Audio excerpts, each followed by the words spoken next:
Depuis plusieurs années, le Sahel est devenu le théâtre d'un conflit complexe qui bouleverse la vie de millions de personnes. Entre attaques armées, opérations militaires et défis sécuritaires, les populations vivent au rythme d'une guerre qui redessine profondément la région. Du Mali au Niger, en passant par le Burkina Faso, les États font face à des menaces persistantes tandis que les forces engagées poursuivent leurs efforts pour rétablir la stabilité. Quels sont les enjeux réels de cette guerre? Quelles conséquences pour les populations et l'avenir du Sahel? Cet reportage vous emmène au cœur de cette réalité. Le capitaine Arès. C'est le commandant du 9e bataillon d'intervention rapide. L'officier nous entraîne au cœur d'un dispositif d'escorte sur la direction du Yaga. La radio crache les consignes martiales. C'est connu. Le danger ici ne pardonne pas.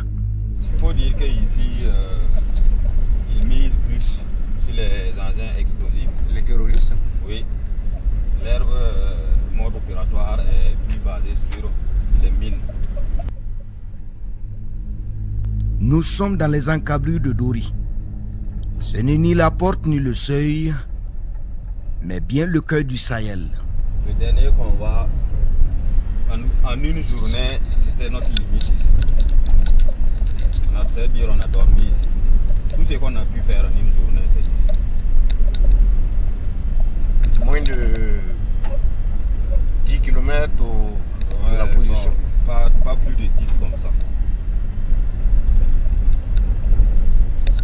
Et ça remonte à quand? C'était en septembre. Les fantassins aguerris reprennent donc la route en ce mois d'avril. Donc c'est le chef de mission, le lieutenant Jason. Et Jason, on vous a amené un ami. Prenez bien soin de lui. Nous venons de faire la connaissance d'un chef de guerre affable.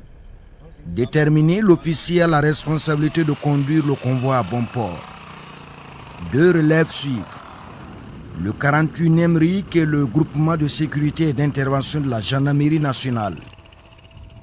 Ici, c'est toute la puissance de l'État qui est en branle, l'étendard y compris. La mission est de ravitailler Seba et Solhan. La première étape est à 90 km. Un circuit miné de risques, mais auquel l'unité s'est habituée.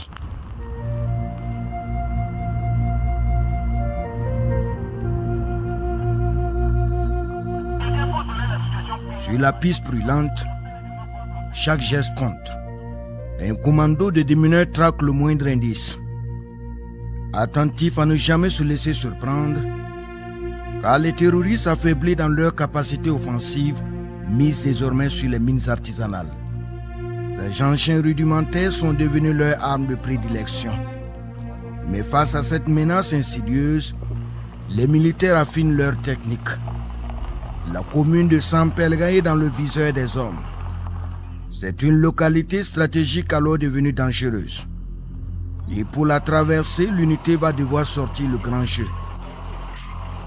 Barre de fer, roulettes, boulons et vis. L'engin est monté pièce par pièce dans une mécanique de précision.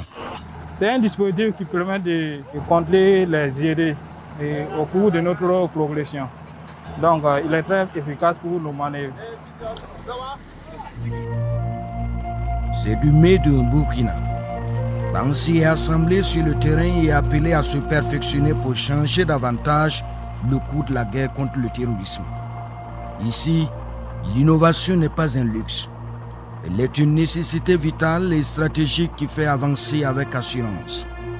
Parce que les hommes en ont besoin pour franchir cette étape décisive.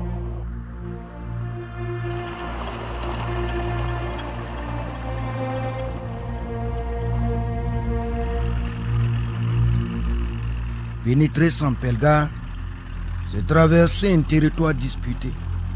C'est la fameuse zone des 3 frontières. Ici, l'absence des habitants est plus lourde que la présence des armes. Là où sont posés les tablements des élèves, c'est les Jackpoint. Ils ne sont plus là aujourd'hui. Parce qu'ils savent qu'il y a le convoi qui est là.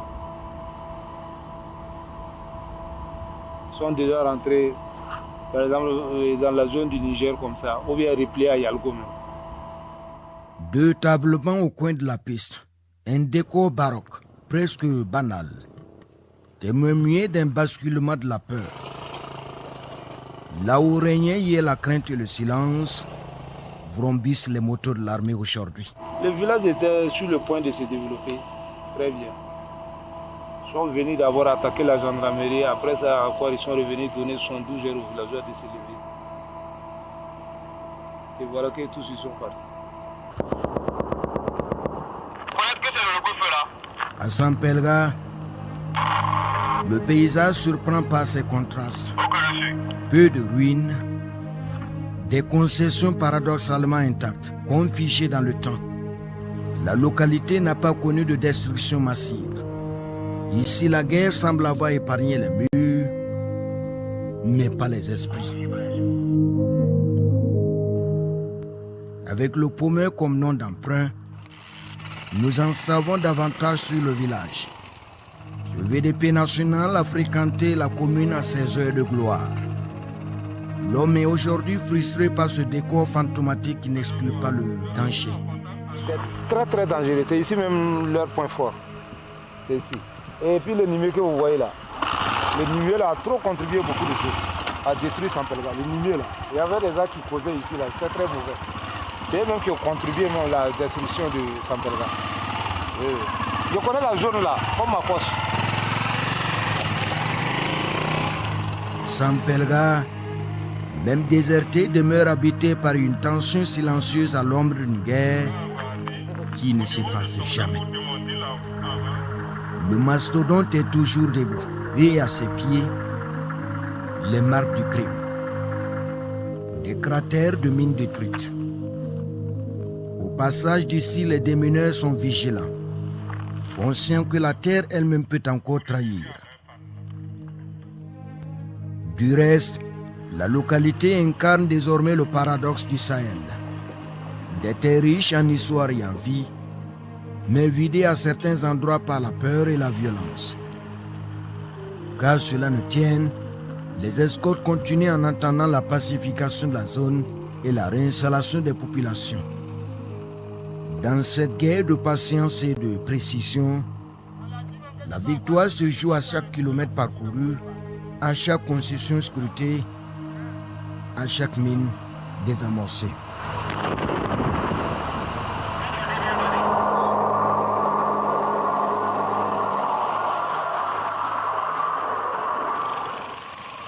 Pour ce périple à travers le désert sablonneux, ce sont des centaines de civils à bord de montures diverses qui dament le sol. Camions, remorques et tricycles remplis de vivres, mais aussi de bétail bravent la poussière. En tout cas, ils ont tout pris les animaux de Seba. En tout cas, c'est à cause de ça que les hommes payent à Douri pour amener à Seba pour vendre. C'est à cause de ça. Les autres vont amener à Seba, les autres vont amener à Sorna. En tout cas, ça devient cher. Surtout au moment de Tabaski, là. C'est très cher. Plusieurs têtes de caprins sont en route, destinées à reconstituer le chef-tête d'une localité recluse. Celle-ci attend sans doute avec impatience ce ravitaillement, ou plutôt la solidarité agissante de l'État.